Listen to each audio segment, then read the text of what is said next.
नमस्कार, आप देख रहे हैं 4 टीवी और आपके साथ मैं हूं प्रियंका सिंह। हमारे इस खास बुलेटिन में आप सभी का एक बार फिर से बेहद स्वागत है। बुलेटिन की शुरुआत है हम खबर के साथ करेंगे। उत्तर प्रदेश के बिजली विभाग में एक साथ 11 सीनियर इंजीनियरों ने वीआरएस लिया है। ये बड़ी और अहम अपडेट सामने निकल करके आ रही है। आपको बताते हुए चले, एक साथ करीब 11 सीनियर इंजीनियर ने वीआरएस लिया है। निजीकरण के खिलाफ इंजीनियरों का विरोध देखने को मिल रहा है। अब तक करीब 30 से ज्यादा इंजीनियरों ने वीआरएस के लिए आवेदन दिया था। 25 साल की सेवा पूरी कर चुके इंजीनियरों ने कहा है कि निजीकरण मंजूर नहीं है।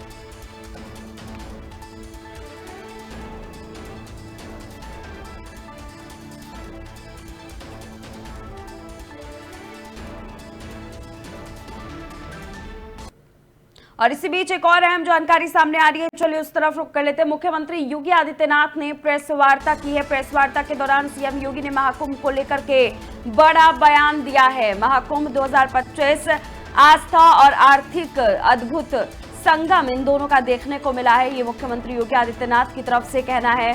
45 दिन में 66 करोड़ से ज्यादा श्रद्धालुओं ने महाकुंभ में स्नान किया है। बड़ी और अहम जानकारी हम आपके साथ साझा कर रहे हैं। महाकुंभ में मां गंगा की धारा और मीडिया की धाराएं लगातार बहती रही हैं, ये भी मुख्यमंत्री योगी आदित्यनाथ ने कहा है। साथ ही उन्होंने ये भी कहा है, प्रधानमंत्री के विजन पर सीएम योगी का जोर देखने को मिला। आस्था के साथ आर्थिकी का विकास भी देखने को मिला है। तो बड़ी अपडेट हम आपके साथ साझा कर रहे हैं।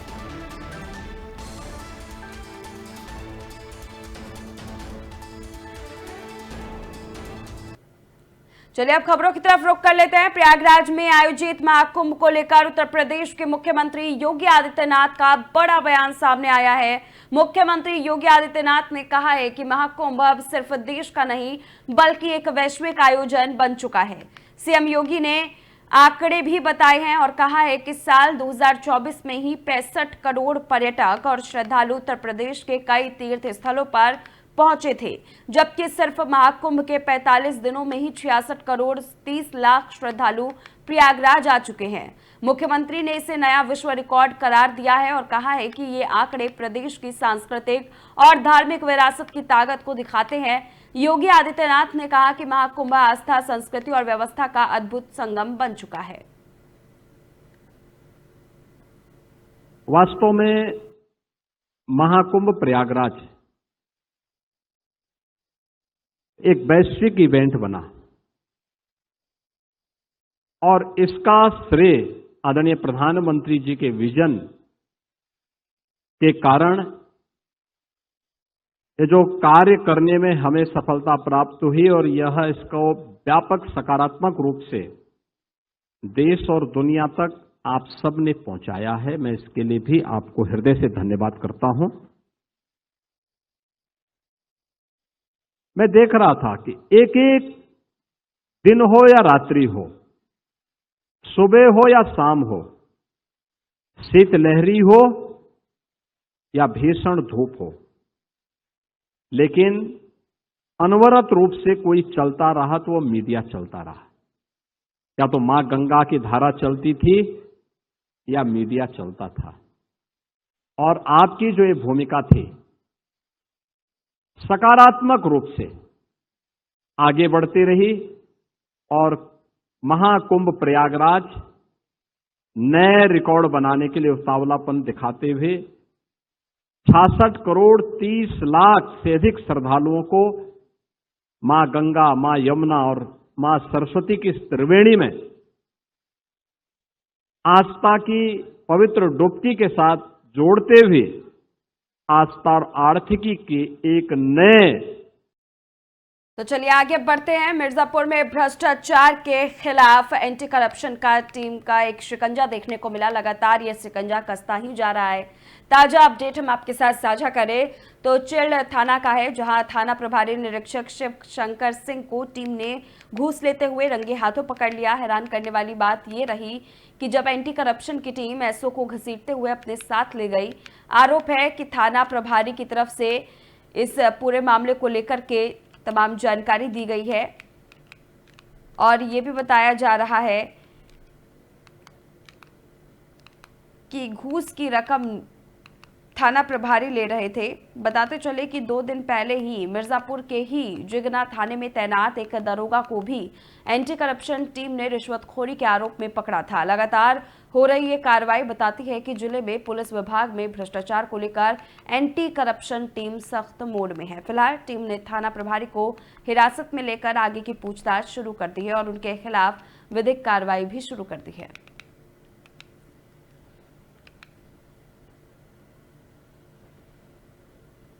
चलिए आगे बढ़ते हैं। कासगंज से 4 टीवी की खबर का जबरदस्त असर देखने को मिला है। बीच सड़क पर दलित युवक के साथ दबंगों की मारपीट का मामला सामने आया, जिसका वीडियो सोशल मीडिया पर वायरल हुआ है। अब उस पर पुलिस ने बड़ी कार्रवाई की है। इस मामले में 4 आरोपियों को गिरफ्तार कर लिया गया है। गौरतलब है कि 4 टीवी ने इस खबर को बेहद ही प्रमुखता के साथ दिखाया था, जिसके बाद पुलिस ने मामले को संज्ञान में लिया और आरोपियों के खिलाफ सख्त कार्रवाई की गई।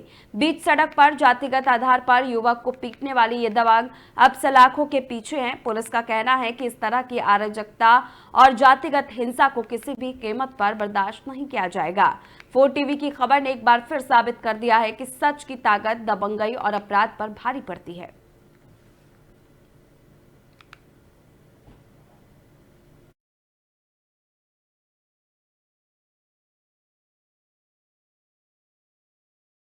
तो चलिए आगे बढ़ते हैं। मुरादाबाद पहुंचे सपा सांसद धर्मेंद्र यादव ने मुख्यमंत्री योगी आदित्यनाथ पर हमला करते हुए कहा है कि महाकुंभ हादसे में मृतकों के परिजन अपनों की तलाश में लगे हुए हैं।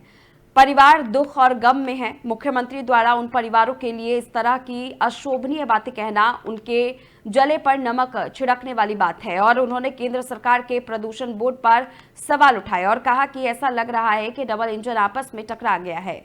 वहीं सपा सांसद धर्मेंद्र यादव पूर्व बीजेपी विधायक संगीत सोम बावर औरंगजेब वाले बयान पर भी भड़के और कहा कि उन्हें अपनी मर्यादा और सीमाओं में रहना चाहिए। लोकतंत्र में जनता इस तरह की किसी भी बात स्वीकार नहीं करती है। इस तरह की अशोभनीय बातें किसी को नहीं करनी चाहिए। मैं समझता हूं कि ये हेट स्पीच है और सरकार को इस पर कार्रवाई करना चाहिए।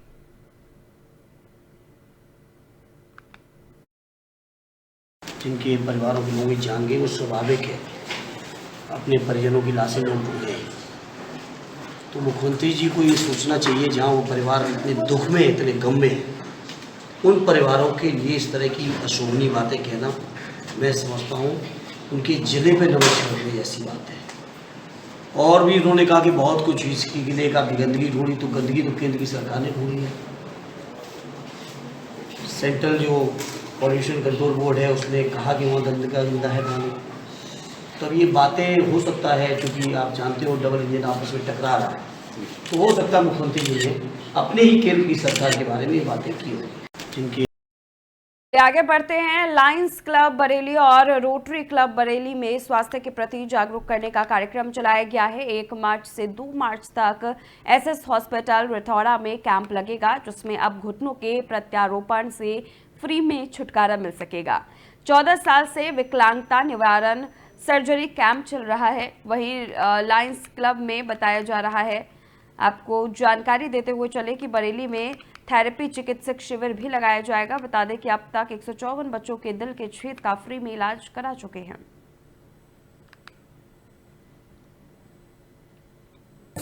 आज हम लोगों ने जो यहाँ पर ये कार्यक्रम आयोजित किया है, तो हम लोग गिफ्ट ऑफ लाइफ के माध्यम से छोटे बच्चे, ऐसे छोटे बच्चे जिनकी उम्र 20 साल से कम है, उन बच्चों के दिल में छेद है, तो हम लोग ऐसे बच्चों के ऑपरेशन निःशुल्क कराते हैं रोटी के खर्चे पे।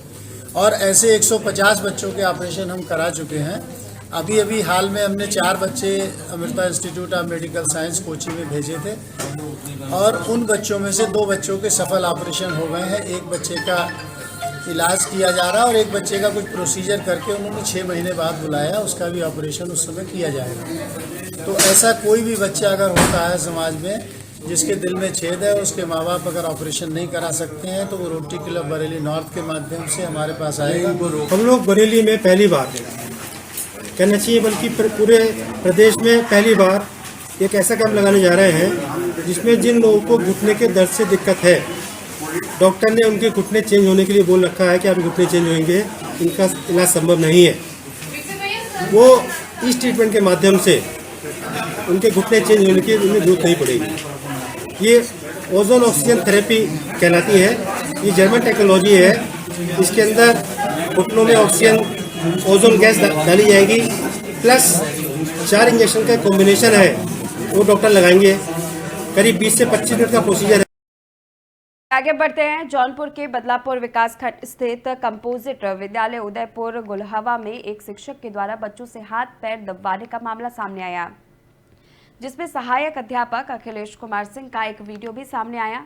हालांकि 4 टीवी चैनल इस वायरल वीडियो की पुष्टि नहीं करता है, जिसमें वो स्कूली बच्चों से सेवा कराते नजर आ रहे हैं। वीडियो सामने आने के बाद शिक्षा विभाग में हड़कंप मच गया है। स्थानीय अभिभावकों और ग्रामीणों ने इस घटना पर नाराजगी व्यक्त की है।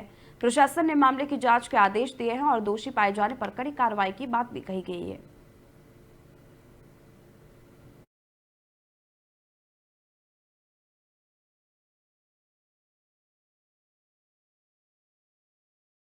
आगे बढ़ते चित्रकूट के मऊ ब्लॉक में भ्रष्टाचार के खिलाफ भीम आर्मी और आजाद समाज पार्टी के कार्यकर्ताओं ने मोर्चा खोल दिया है। कार्यकर्ताओं ने सीएम योगी को संबोधित ज्ञापन एसडीएम मऊ सौरभ यादव को सौंपा, जिसमें ग्राम पंचायत चित्रवार में हुए विकास कार्यों की उच्च स्तरीय जांच कराने की मांग की गई है।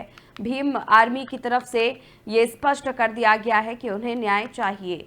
जिला संयोजक संजय कुमार ने भी इस पूरे मामले को लेकर के जानकारी दी है। उन्होंने कहा है कि विकास कार्यों में सरकारी धन के बंदरबाट का आरोप है। ज्ञापन में मांग की गई है कि त्रिस्तरीय उच्च समिति बनाकर जांच कराई जाए और जो भी अधिकारी कर्मचारी दोषी पाए जाए उनके खिलाफ कानूनी कार्रवाई हो।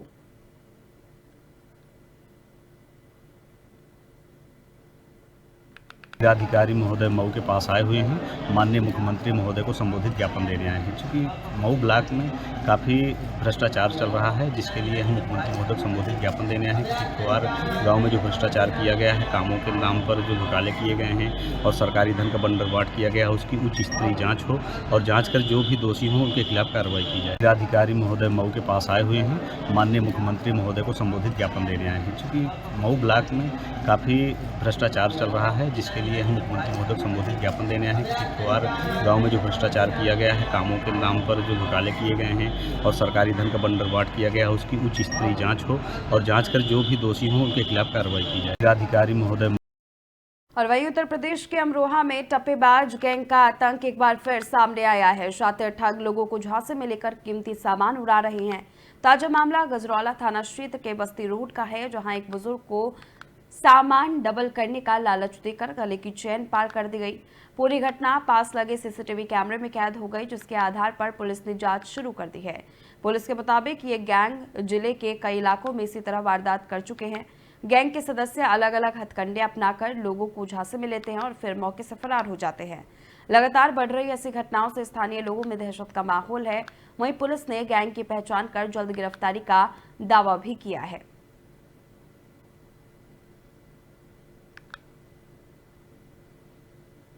हाँ, सोने की चैन चाहिए। क्या बोला वो, किस तरीके से घटना की है? उनके मुझे ऐसी चैन चाहिए और मैंने उसको जो उनको जरा उतार के दिखा दो मुझे। मैंने उसको उतार के दिखाई, वो जो उनको मेरी माँ मंदिर में जल चढ़ा रही है, उनको दिखा दो। बस वो दिखाएगा जरा और फौरन मोटरसाइकिल लेके चला गया। अकेला आदमी था। तो आपने उसका पीछा किया, पकड़ने की कोशिश की? कुछ मैंने दूर चला मैं तो उठाया, वो इतना जो सामने को सीधा ही रस्तों की चला गया। पुराने डाकखाने। हाँ, सोने की चैन चाहिए। क्या बोला वो, किस तरीके से घटना की है? उनके मुझे ऐसी चैन चाहिए और मैंने उसको जो उनको जरा उतार के दिखा दो मुझे। मैंने उसको उतार के। और अब चित्रकूट से एक दिल दहला देने वाली खबर सामने आ रही है, जहां तेज रफ्तार बोलेरो ने बाइक सवार 2 सगे भाइयों को जोरदार टक्कर मार दी। इस भीषण हादसे में दोनों भाइयों की मौके पर ही दर्दनाक मौत हो गई।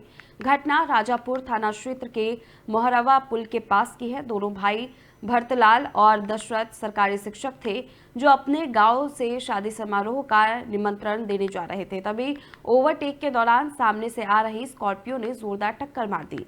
टक्कर के बाद दोनों भाई स्कॉर्पियो में फंस गए और करीब 100 मीटर तक घसीटे गए, जिससे उनकी मौके पर ही मौत हो गई। हादसे के बाद स्कॉर्पियो भागाने की कोशिश में दिखाई दिया, लेकिन पुलिस ने उसे मारकुंडी थाना क्षेत्र के पास में पकड़ लिया। मृतकों के शवों को कब्जे में लेकर के पुलिस ने आगे की प्रक्रिया शुरू कर दी है। आपको बताते हुए चले, इस पूरे मामले के सामने आने के बाद गांव में भी दहशत का माहौल है और परिजनों का रो रो कर बुरा हाल है।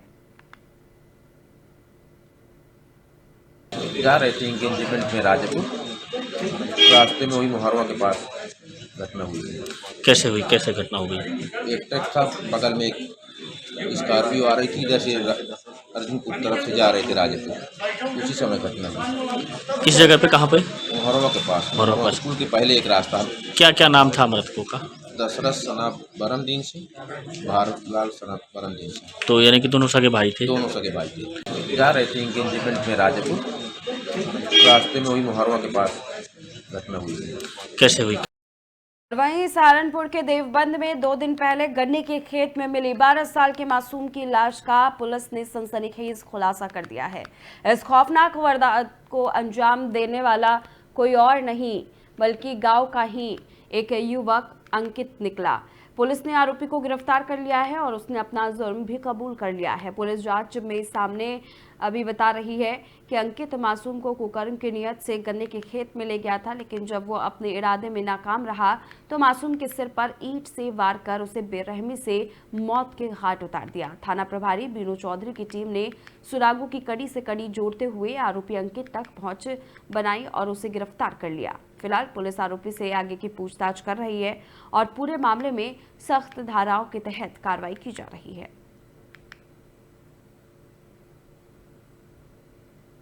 रात्रि में थाना देवबंद को एक सूचना प्राप्त होती है जिसमें कि बताया जाता है कि ग्राम भायला खुर्द में एक 12 वर्षीय बालक जो है सुबह अपने मोहल्ले में खेलने के लिए निकला था और वापस घर नहीं लौटा है। करीब 10 बजे रात्रि में थाना देवबंद को यह सूचना प्राप्त होती है जिसमें कि परिजनों की तहरीर पे आधार पर मुकदमा पंजीकृत कर लिया जाता है अपहरण का अज्ञात के विरुद्ध।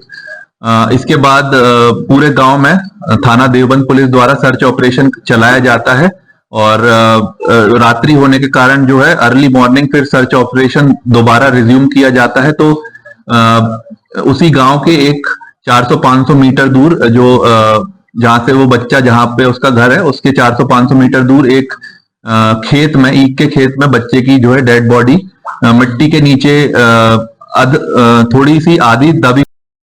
फिलहाल इस खास बुलेटिन बस इतना ही। रुकेंगे एक छोटे से ब्रेक के लिए। ब्रेक के उस पार खबरों का सिलसिला जारी है।